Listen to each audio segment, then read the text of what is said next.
Gente, fico alerta sempre sobre o mosquito Aedes aegypti. Mas o que é o Zika vírus? Quais os sintomas e os cuidados? É desse assunto que a gente fala hoje no quadro Saúde da Mulher.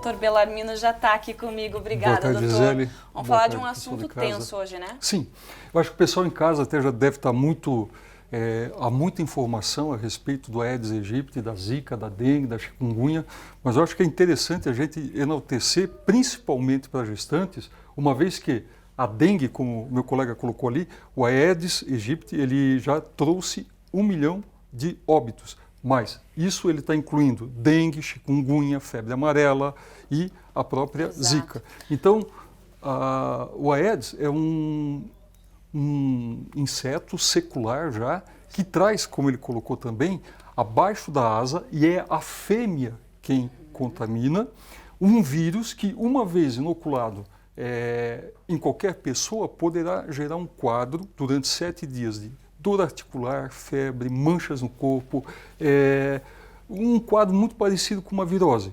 O grande problema é quando que poderá ser a dengue ou a chikungunya. O grande problema é quando for uma mulher gestante e esse Aedes picar, sendo portador do vírus da Zika. Exato. Até, doutor, aproveitando que o senhor falou que é um mosquito secular, já nos acompanha aí, eu quero falar antes uma coisinha, que antes eu quero dar alguns dados bem simplificados da história e da evolução desse Zika vírus, né? Desde 1954 já existem pequenos surtos de Zika em países africanos e asiáticos. Lá em 2007 chegou na Oceania. Foi nos últimos 2 anos que a doença chegou à América do Sul. Em 2015, no Nordeste aqui do Brasil, houve um aumento expressivo nos casos de microcefalia. Além de se espalhar pelo Brasil, vários outros países têm registrado casos de Zika. Blumenau está com 7 casos confirmados de dengue e 1 de chikungunya, e todos eles são importados. Ou seja, pelo que a gente percebe, começou lá na África, mas ele vem. Seja importado, né, que vem na carga de alguém que está vindo para cá, mas ele chega se a gente não tomar cuidado. Chega, e como nós estamos num país de característica tropical, o Aedes aegypti, ele tem, assim, umas características que são que ajudam a proliferação dele, principalmente aqui na América do Sul, na África. Começou, na verdade, em 1954 em Uganda, e que é o calor. Ele é um inseto do dia, ele é diurno, principalmente. Métodos que a gente pode usar para se proteger serão roupas mais leves, roupas mais longas, que cubram melhor o corpo, muitas vezes protetores de tela, para alguns casos de crianças e tudo mais, colocar aquele véu sobre o leito para poder proteger. Mas o que a gente vê é que a progressão nesse 1 ano de 2015, porque até então tudo começou lá atrás com a febre amarela, que é o Aedes aegypti quem transmitiu e fez um estrago muito grande em termos de saúde pública. E agora ele está voltando com esse Zika vírus, que existem casos isolados no mundo todo, mas principalmente o Brasil hoje é um dos mais afetados pela infecção, pelo inseto e pela consequência das doenças que ele pode transmitir. Começou principalmente no Nordeste. Hoje, até o meio-dia, eram 5.600 casos notificados e que estão em estudo. Aguardando confirmação ou aguardando não, né? confirmação. E em torno de 10% desses casos já houve a comprovação de que realmente são casos de Zika vírus. 10% daí, em torno de 500 casos confirmados. Como dia a dia, quem está nos acompanhando sabe disso, a gente vê nos noticiários, está ganhando uma proporção muito maior. Então, a gente acredita que haja muitos casos que não foram notificados ainda e que estão por vir para serem notificados. Até quem estiver em casa e tiver dúvida, gente, pode entrar no nosso Facebook, deixar a perguntinha lá que a gente vai botar aqui para o doutor Bellarmino esclarecer para a gente, tá?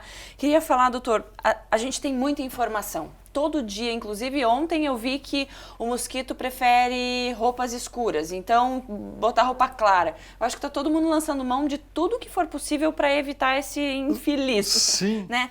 Mas essas informações que a gente está recebendo, elas estão corretas? Dá para acreditar nelas? O governo que ainda não tomou a atitude certa e a tempo para a gente poder se precaver? Existem duas linhas assim bem separadas. Existe a linha do Ministério de Saúde, que está tentando conter o Aedes aegypti, e tem a linha de nós, da área da saúde, como um batalhão, que estamos tentando acompanhar mundialmente todas as descobertas, tudo aquilo que há de motivação para combater a propagação desse inseto. Então, o que existe de diferença entre o Ministério da Saúde e entre nós, a comunidade científica? O Ministério, às vezes, tem uma certa dificuldade de aceitar que o vírus ele é sexualmente transmissível, que o vírus já foi encontrado no sêmen, ou seja, confirma o fato da transmissão sexualmente transmissível. O vírus já foi encontrado, o vírus da Zika, na placenta.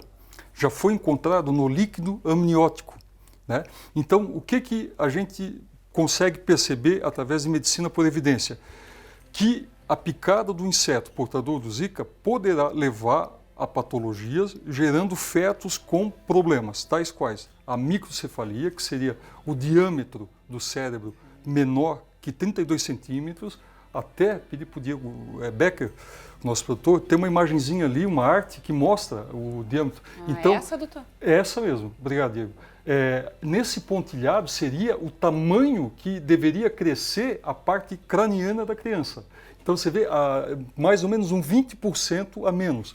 Nessa periferia ali, Gisele, ficam neurônios da coordenação motora, da linguagem, da visão, da audição, que esse vírus, por calcificar as estruturas cerebrais, não deixa expandir, fazendo com que a massa encefálica fique menor, e a criança, tendo menos massa encefálica, ela vai ter menos coordenação motora, menos autonomia para poder interagir com o mundo.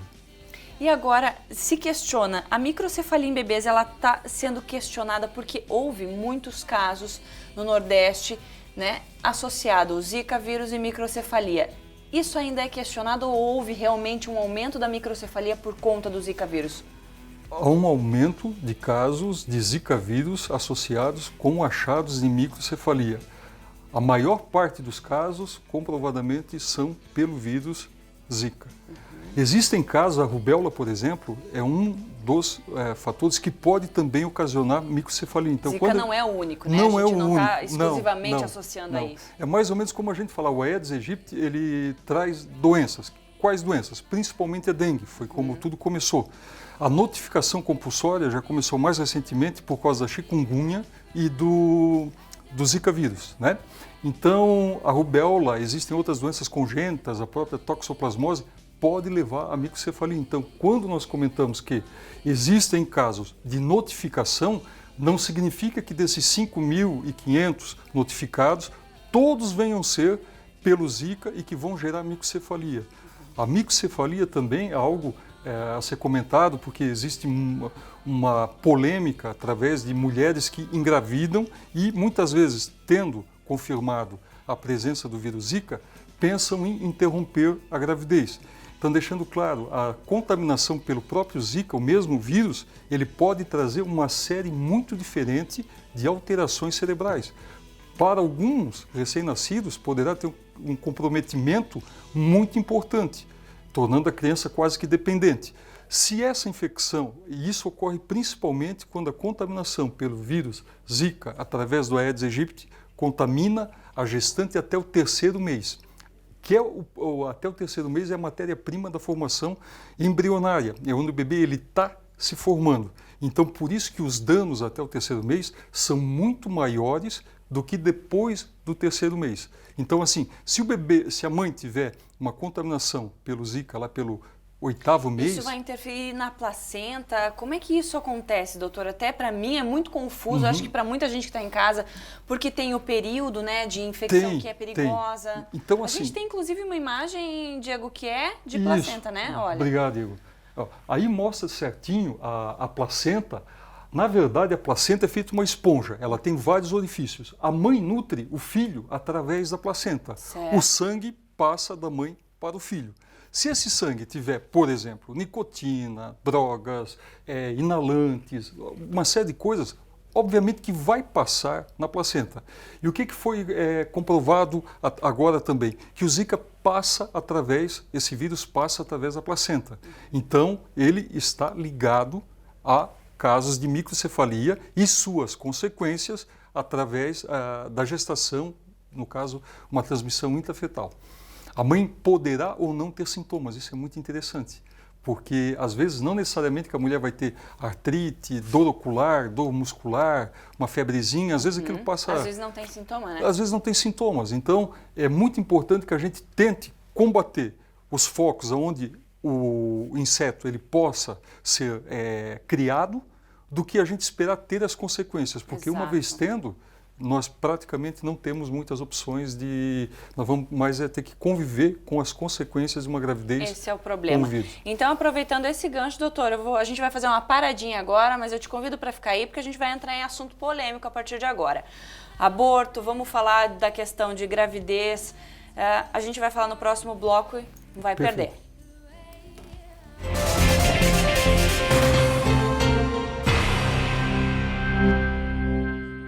Já estamos de volta e esse quadro aqui é para ressaltar o seu papel também, que é fundamental para a gente acabar com Aedes aegypti, que transmite doenças horríveis, chikungunya, dengue e zika vírus, que é o nosso assunto de hoje.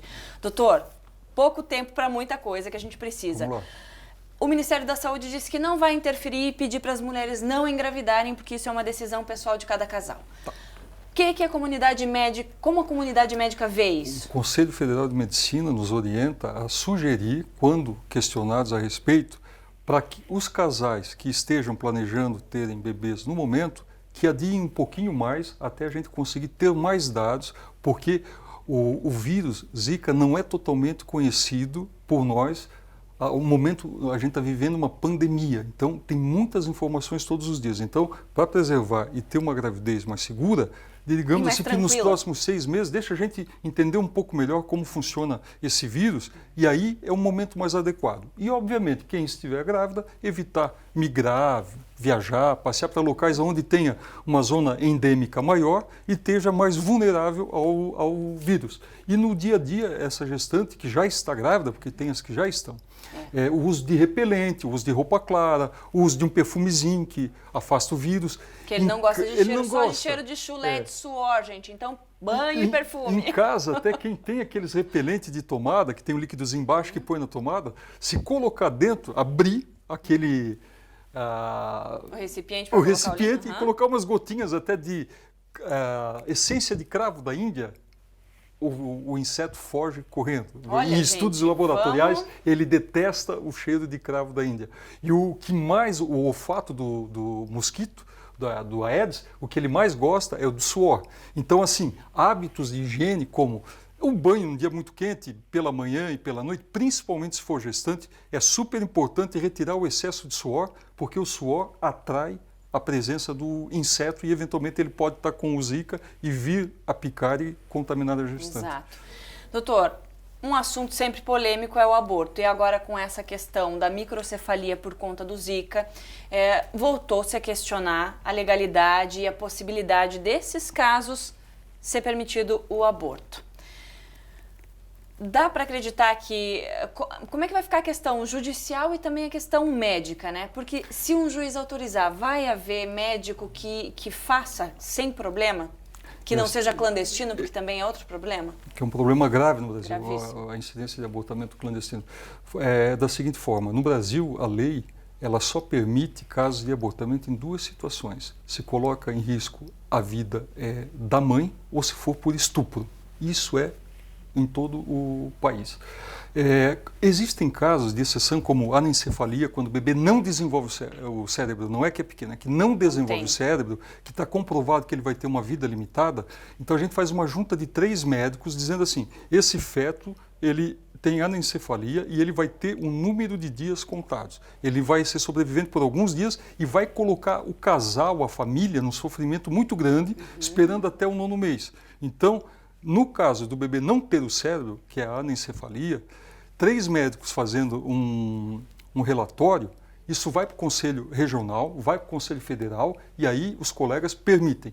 Já em relação ao Zika e à microcefalia, como a gente comentou que quando é até o terceiro mês as sequelas são maiores e depois do terceiro mês são menores, existem vários estágios para a gente chegar e dizer que uma pessoa portadora de microcefalia é incompatível com a vida. Isso é um assunto muito delicado. Ela vai poder ter uma série de limitações. Se for no começo da gravidez, mais se o feto foi afetado no início do trimestre, e se for no segundo ou no terceiro, quanto mais próximo da data de nascimento, menos a chance de sequelas. Então, provavelmente, a interrupção da gravidez, no momento ou em qualquer circunstância, não é a melhor solução. A melhor solução é nós tentarmos combater esses focos. Ou seja, o cuidado é durante os 9 meses, porém, ali naqueles primeiros 3 meses... Como se estivesse numa guerra. Como se estivesse uma guerra, porque a propagação está sendo assim, devastadora. Só de dengue duplicou no estado, da semana passada para essa, a incidência. Então está ainda assim uma progressão geométrica, não aritmétrica. E a gente vê, da outra vez que o senhor veio aqui, quantos casos a gente tinha de chikungunya ou de dengue? Era um, eu acho, muito baixo. Hoje já estamos com vários confirmados. Então, quer dizer, se a gente não cuidar, realmente ele toma conta. A propagação, aí vem muito da consciência de cada um, porque às vezes a pessoa pensa assim, não, mas aqui, no estado não tem, Dá uma tem voltinha pouco no seu quintal. Daqui a pouco nós podemos ter um familiar, um parente, alguém, e sofrer as consequências de uma criança com limitações. É tão difícil para quem tem em casa, o amor supera tudo. Nós sabemos disso. Mas se a gente puder oferecer amor com qualidade de vida, por que não? É isso mesmo. É uma coisa que a gente pode evitar. Essa é a questão, né? Se a gente conseguir evitar, melhor. Todo mundo quer o filho saudável, enfim. A gente não vai entrar no mérito sociedade mas, com maior saneamento, digamos assim, né? Tem tanto esgoto a céu aberto, tem tanta coisa questionável, loteamentos, terra, que o pessoal não vai lá, joga dejetos, vira lixão a céu aberto. Aproveitando isso que você está falando, doutor, vou até ler aqui o que o virologista Pedro Vasconcelos afirmou. O mundo está perdendo a guerra contra o mosquito. E falou ainda que a dengue é negligenciada não apenas no Brasil. Isso me deu muito medo. Eu tenho que concordar com meu colega, é verdade. Eu sou naturalmente otimista, mas eu vejo assim que se a gente não tiver atitudes mais duras e severas, isso cada um dentro da sua casa, no seu bairro, na sua cidade, no seu estado, agindo, fazendo. Não espere o governo chegar na sua casa para ver se tem potinho com água, se debaixo do vasinho tem água. Retire você antes de chegarem até você, porque... Seja você o agente, não espere alguém ir lá cuidar do seu quintal. Se cada um cuidar do seu quintal, nós teremos uma vida com muito mais qualidade, para nós, nossos familiares, nossos vizinhos, o nosso bairro, a nossa cidade, o nosso estado, o nosso país. Então, assim, é algo que vai muito do exercício da cidadania. Transcende só uma questão médica ou de saúde. Passa pelo saneamento, que o nosso país fica a desejar nessa questão. Hábitos saudáveis, a gente é desprovido de uma certa educação de que o que é público é nosso. Geralmente as pessoas pensam que o que é social é obrigação só do governo. É só do governo. Não, é nosso. O público é nosso. Nós que mantemos o governo. O governo somos nós. Não somos bem representados. Essa é a questão. Aí já é um outro departamento. A gente conversa mais, né, doutor? Eu tenho que encerrar porque infelizmente o nosso tempo acaba.